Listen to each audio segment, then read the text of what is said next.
Should I stay or should I go? It's the game that we play every year now after basketball and football season because of the transfer portal. Let's break down the Syracuse roster. Players, should I stay or should I go? Now, let me give you a little bit of info first. If you remember our friend Evan Miyakawa, who does, we called him the new Ken Pom when we interviewed him. He does a bunch of advanced analytics. Those include player rankings. In order from best to worst in terms of his player rankings, which take offense and defense into account. There's a numeric ranking, whatever. Here, from best to worst, is how the Syracuse men's basketball roster ranked. Malik Brown, Judah Mintz, Quadir Copeland, get ready, Justin Taylor, Chris Bell, I'm going to say Benny Williams because his name's on there, J.J. Starling, Kyle Cuff. Now, what really hurt J.J. Starling and helped Justin Taylor, and it hurt Chris Bell, their defensive player ratings were abysmal. Both of them were below 0.2. One is about baseline. Justin Taylor had a 1.85 defensive player rating. That's why he played. Which is nearly 0.5 higher than anybody else on the team. So if you're wondering how that happened, Taylor did have a negative offensive player rating, but he had a positive defensive rating. Yeah. There's a if he was not playing defense and his offense was as poor as it was, he wouldn't have been on the court. But there was a reason the coaches left him in there. All right, we're going to play Should I Stay or Should I Go with the Syracuse roster? Or are we just going to do the starting five? My computer has completely crashed. So we can't even play the music. Well, I can play the music, but my Mozilla, my Firefox has crashed. Okay. All right, so live radio. Let's start. Judah Mintz. Should I stay or should I go? Is this are they going to or should they? It's what you think. Should they stay or should they go? I'll start here. I think he should go. I would love him to stay. I think he's proved what he needs to prove at Syracuse. I think he stayed 2 years. I don't think his draft stock went up at all. And I think Judah, for his best interest, could either go somewhere else and prove himself or start a pro career somewhere. I don't think he's ready for the NBA yet, but I would love him to stay. But for him, I probably think he should and will go somewhere, wherever he wants to. Go ahead, Paulie. I think he should stay, but I think he will go, if that makes sense. It does make sense, and that's kind of where I am too. You're going to hate me because I don't like saying what a 18 to 22-year-old should do. I think that is completely up to them. See, you just rolled your eyes. Yeah, they I was clearing my throat from the mic. They don't have to listen to you, Steve. No, I know. It's not up to me to say what they should do. I think I'm with you. I think Judah will leave. Doesn't mean I think he should leave, but I don't think he's coming back. All right, let's stay in the starting five and go. Let's just go by guard position. J.J. Starling. Should I stay or should I go? This might be the easiest one of the whole entire thing. Should stay, will stay. Hometown kid, NIL will be plentiful. When Judah potentially leaves, he'll have an even bigger chance to carve out a bigger role on the offense. I think JJ's a no-brainer. We'll see him in orange next season. Agreed. Also, I saw him and Malika in a Dunkin' Bright commercial, too. Oh, St. Patty's Day. Oh, Duncan O'Bright. Eyeball emojis?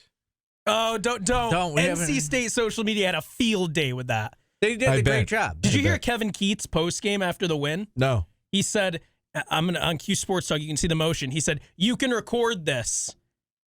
I love Greensboro. And did the 3 goggles at Jim Boeheim. Who cares? I mean, he brought first of all, who cares that he said that? I'm not saying it is a who cares, but the answer is Kevin Keats. The first thing is like, who cares? Like, here's the who thing. cares? Here's the thing. When it happened, when it was said, everybody kind of laughed about it, right? Because it was. Well, it people was were mad. They were laughing too. No, I'm saying when Jim Boeheim said it initially, people were laughing. But there is no doubt in my mind that they used that. And if you saw during the SU game, a lot of gestures on the bench after big buckets. But there was no doubt that it was talked about, and I think it was absolutely used why as they won. No, I'm not saying it's why they won. You always dismiss these things. Anything that goes, any of that bulletin board material that makes you lock in a little bit more, or it's an intangible. It's There is something silly. to be said. There's something to be said for that. I just thought it was funny. If That's the you only as a reason I brought it up. fan or a player get mad that a coach doesn't like the fact that Michael Jordan used to make stuff up to motivate himself. Syracuse, he would have said it if Syracuse was doing it. I'm not blaming Jim Boeheim. I'm saying that I don't think there is any question that Kevin Keats used that in the locker and it was room. funny. And the kids aren't gonna are they gonna stop doing it because Jim Boeheim said it? We're getting off topic. We are getting off We've topic. got Hang at on. least 4 more players. Do you agree that Kevin Keats used that? I don't know, with his and I team? don't care. I don't think there's any question that he used that, and the fact that he brought it up I don't think he convinces me. needed to. Okay, I think they all knew about it.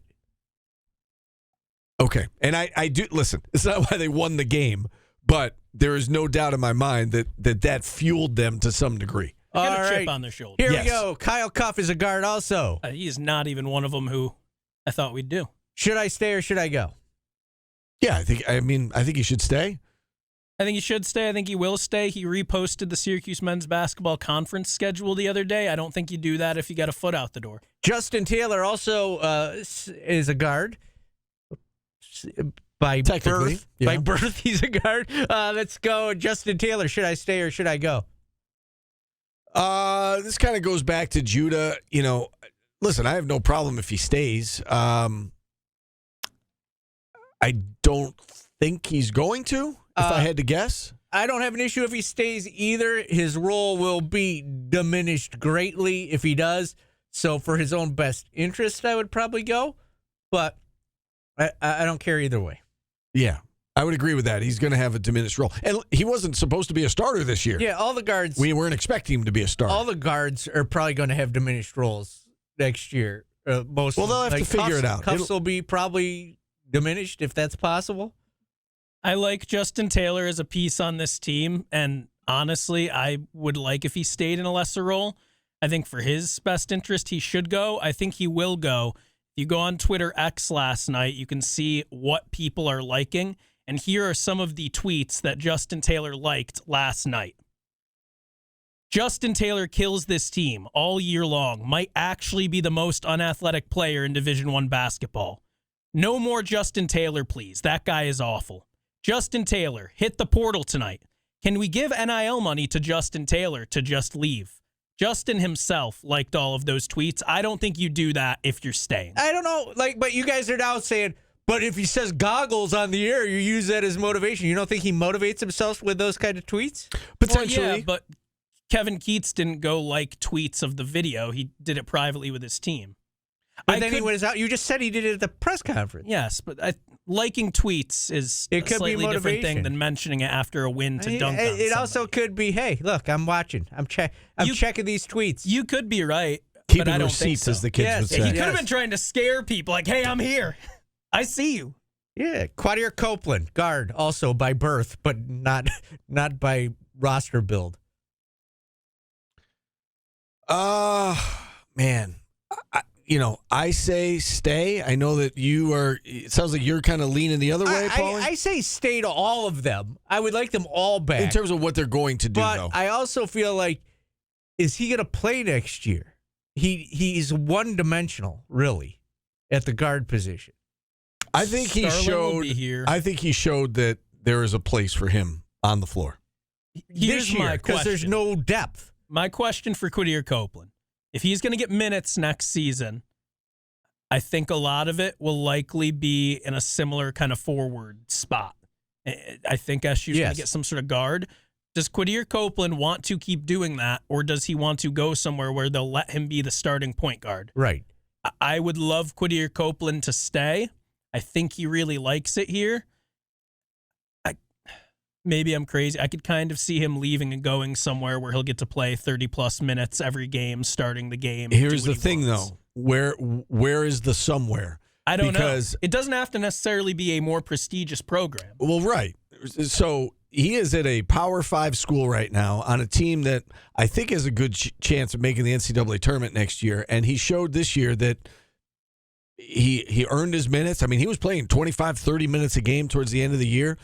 There's a risk anytime you transfer. If he transfers somewhere comparable, I don't know that he's going to see that many minutes. If he transfers down and is the starting point guard, I get what you're saying, but does he want to transfer down and be a starting point guard somewhere? If he wants to play the 3, he can stay here, but he's got to get a shot, right?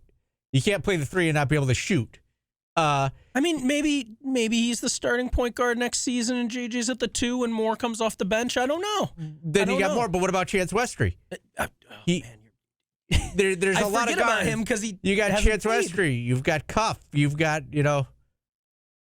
I want Quadir to stay, but I think a diminished role. There's writing on the wall for it, and I think he wants to go somewhere and be a starter and prove it. I think he has shown that he's ahead of Cuff right now in the pecking order. Certainly,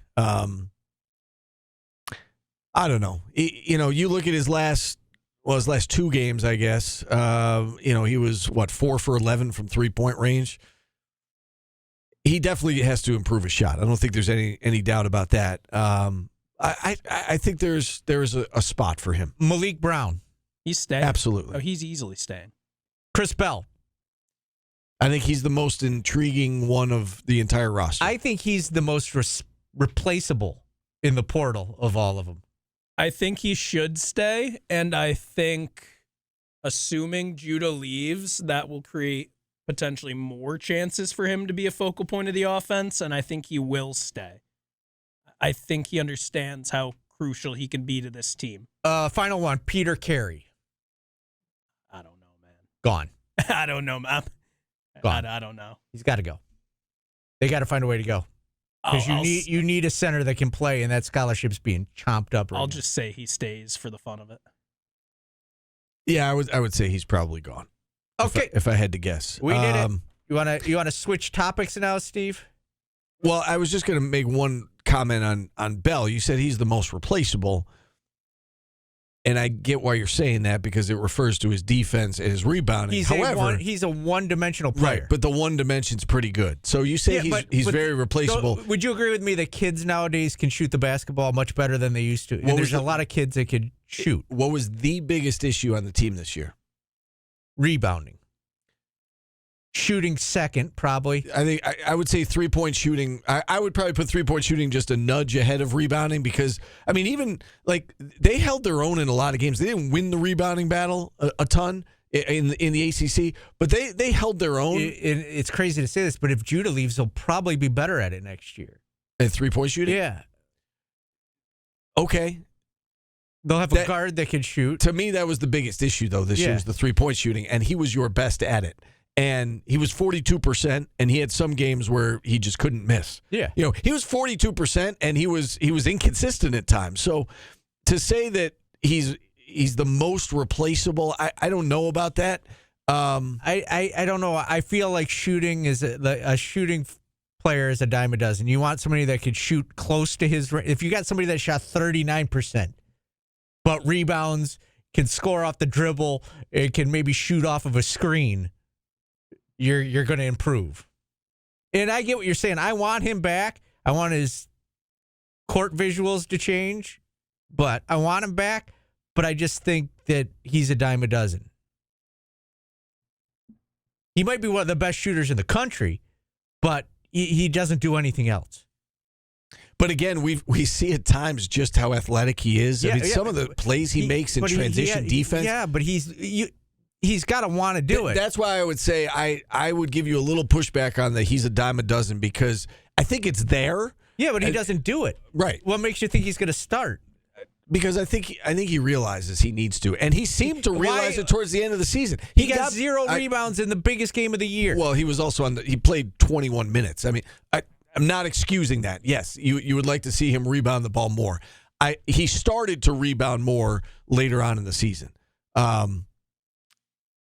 don't know. Everybody's replaceable. I don't think you want to lose him. I mean, you look back, the 2 previous games, he had 4 rebounds, 7 rebounds against Louisville. He did start to rebound more. From let's see, the Louisville game on, so that was February 7th 6 boards, 3 boards, 3 boards, 5 boards, 3 boards, 4. I mean, he's definitely picked it up in that area the second half of the year opposed to the first half of the year. All right, quick call, Tom. You got 30 seconds. Tom in Syracuse, how are you? Hey, guys. Can you guys hear me? Yeah, we got you. Yeah. Hey, this Kadari Richmond, that's who Copeland reminds me of. Reminds me of Kadari Richmond. We're going to go through this all over again. Copeland, to me, was the best passer on the team. The second best passer was Malik Brown. So Copeland is, his natural position is he's a lead guard. You saw when he was in there. They ran the offense through him. If he leaves, it's going to be a problem. He's one of the guys they have to keep. All right, appreciate you checking in. I don't know about that. They need a point guard, that's for sure, that can shoot. It scored, and we'll see. It's crazy. We'll see. I like Quadir's game. I do too. I just don't know where but if Westry's as good as everybody says he is, are you going to play him over JJ? He could be a 3 if he works on his shooting. I was going to say he found time this year, and it wasn't necessarily at the guard position. Yeah, he's a basketball player. Maybe Westry plays the 3. He's a big dude, but then you're in that position again where you have small forwards. You have guards playing forward. Yeah, Westry's 6'6". We're way behind. We got a break. You got to. Well, okay. We had 2 interviews to do. You're right. We do.